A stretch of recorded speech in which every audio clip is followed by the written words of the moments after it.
Sano TV, born to entertain. Ishimwe Dieudonné wamenyekanye nka Prince Kid afungiye muri Leta Zunze Ubumwe za Amerika. Abanyarwanda bamwe bati niwirukanka ujye usiga imbaraga zagusubiza inyuma, abandi bati nubona ufite amahoro menshi ujye witegura intambara. Sinzi ibi ndi kuvugaho biri buhurire n'ibyo ngiye kubabwira, ariko reka tubyumvire hamwe.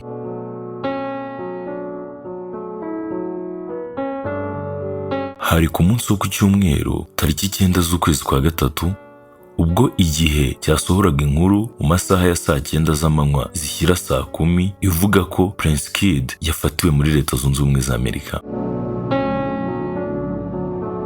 Aya makuru y'uko Prince Kid afunzwe yashyizwe hanze n'urwego rushinzwe iyubahirizwa ry'amategeko areba abinjira n'abasohoka ndetse n'imipaka muri Leta Zunze Ubumwe za Amerika ICE, avuga ko Prince Kid yatawe muri yombi ku wa mbere tariki 3 z'ukwezi kwa gatatu 2025, akaba yarafatiwe mu mujyi wa Fort Worth muri Texas.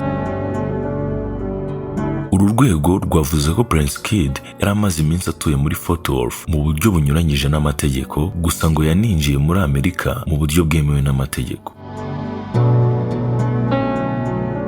Amerika yavuze ko uyu mugabo yatawe muri yombi mu rwego rwo kubahiriza icyemezo cy'impapuro zo kumuta muri yombi zashyizweho n'ubushinjacyaha bw'u Rwanda tariki 29 z'ukwa 10 2024. Kugeza ubu Prince Kid afungiye muri kasho z'uru rwego mbere y'uko hafatwa ikindi cyemezo icyo ari cyo cyose mu bijyanye no kumukura muri Amerika.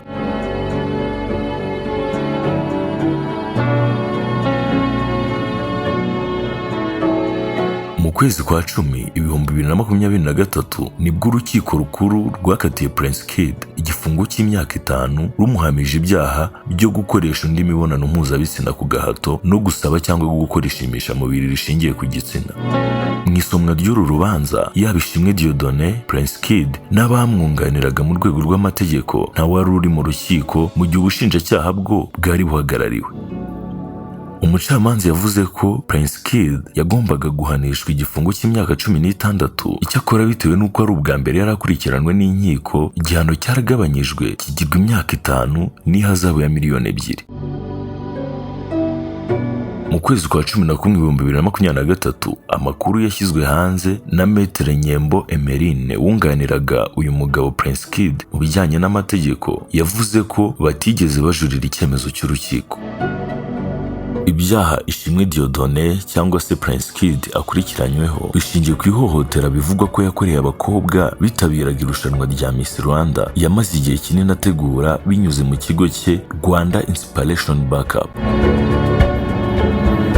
Kuri ubu Prince Kid akaba afungiye muri kasho y'urwego rushinzwe iyubahirizwa ry'amategeko areba abinjira n'abasohoka n'imipaka muri Leta Zunze Ubumwe za Amerika ICE, mbere y'uko hafatwa ikindi cyemezo icyo ari cyo cyose mu bijyanye no kumukura muri Amerika bamugarura mu Rwanda.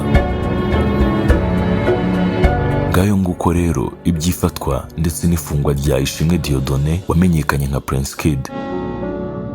Mu rwego rwo kugira ngo amakuru meza, mashyashya kandi yizewe ajya kugiriraho igihe, kanda subscribe kuri iyi channel. Wakoze cyane kubana nanjye, mwari kumwe nanjye Bitkiller Promoter. Ugira umunsi mwiza.